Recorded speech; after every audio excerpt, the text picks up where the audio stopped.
ఉప్పల మురళి ఇల్లు కట్టడం కోసం ఉంచిన డబ్బులు మొత్తం ఆడి పోగొట్టుకున్నాం. ఇప్పుడు ఏమి చేయాలో అర్థం కావట్లేదు. బ్రదరు నువ్వు ఒక మాట చెప్పనా బ్రదరు?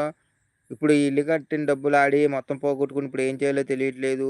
ఇప్పుడు దానికోసం మళ్ళీ ఆడేసి ఏదోలాగా ఇల్లు కట్టేయాలి, మేడ కట్టేయాలి, బిల్డింగ్‌లు కట్టేయాలి. ఇయన్నీ ఆలోచనలు వద్దు బ్రదరు.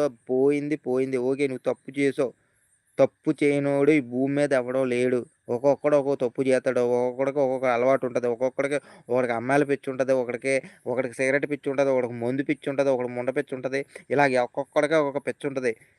ఇప్పుడు అలాగని చెప్పి నేను బెట్టింగ్ ఆడతాంలే ఎనకేసుకొస్తున్నట్టు టైప్‌గా మీరు అనుకోకండి. ఒక్కొక్కడికి ఒక్కొక్క పిచ్చి ఉంటది. ఒక్కొక్కడికి ఒక దూల ఉంటది. ఒక్కొక్కడికి ఒక దురద ఉంటది. మనం ఇందులో దూరాము. ఏదో జరుగుతది ఎంటర్‌టైన్‌మెంట్‌గా జరిగి తర్వాత ఆ ఎంటర్‌టైన్‌మెంట్ కాస్త మన జీవితం ఎంటర్‌టైన్‌మెంట్‌గా అయిపోయింది. ఇప్పుడు తెలుసుకున్నావు, చెందుకున్నావు. ఇల్లు పోతే పోయింది. ఒక్కొక్కడు ముండలకు పెడతాడు ఇల్లు. ఒక్కొక్కడు తాగుడుకి పెట్టేత్తాడు. అన్నీ ప ప పెట్టేసుకొని అమ్మేత్తాడు. అలాగే నువ్వు ఏంటంటే ఇది జరిగింది. ఇదేం పెద్ద ఆహ్, జరిగిపోయింది, జరిగిపోయింది. జరిగిపోయిన దాన్ని ఆలోచించుకుంటా కూర్చొని నువ్వు ఇప్పుడు ఏం జరిగింది? ఇప్పుడు ఎలా అయిపోయింది? ఇప్పుడు ఏంటి పరిస్థితి?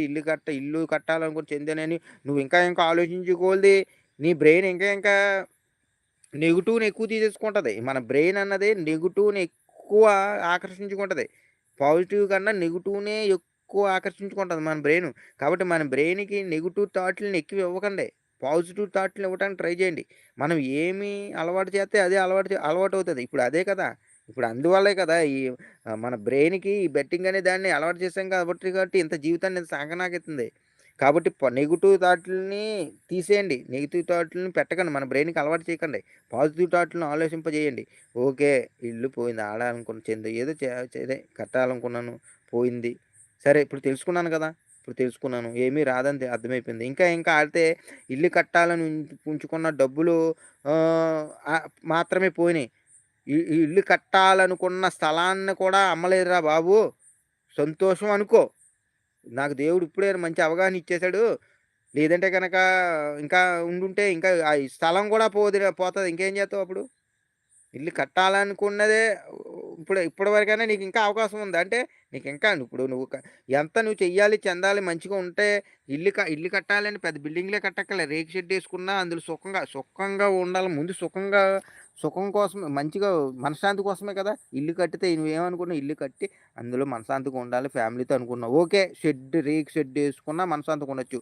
తాటికి ఇల్లేసుకున్నా మనశ్శాంతిగా ఉండొచ్చు. చుట్టూను గుడారాలు కట్టేసుకున్నా అందులో కూడా మనశ్శాంతిగా ఉండొచ్చు. మనశ్శాంతి కావాలి. నువ్వు బిల్డింగ్‌లో ఉన్నోళ్ళకి మనశ్శాంతి ఏమి రాదు. నీకిప్పుడు మనశ్శాంతి ఇప్పుడు ఈ అదే ఈ బెట్టింగ్‌లో ఉండి ఇదే ఆలోచించుకుంటా, ఇంకా దెబ్బెట్టుకుంటా, ఇంకా ఆ ఇల్లు కట్టాలని డబ్బులు పోయినియి. ఇంకా ఈ డబ్బులు ఎలా రాబట్టాలని జెప్పేసి తమ్ముడు నువ్వు ఇంకా ఇంకా ఆలోచించుకుంటా, ఇంకా ఏదో ఎక్కువ చేసేసుకుంటా, ఇంకా ఎక్కడెక్కడో అప్పులు తెచ్చేసి, తర్వాత ఈ ఉన్న స్థలాన్ని కూడా తాకట్టు పెట్టేసి, తర్వాత అమ్మేసి, జీ మనశ్శాంతి లేకుండా చేసుకోవడం కన్నా ఇప్పుడు నీకు మంచి ఉంది గదా! మంచి పొజిషన్ ఉన్నట్టే గదా!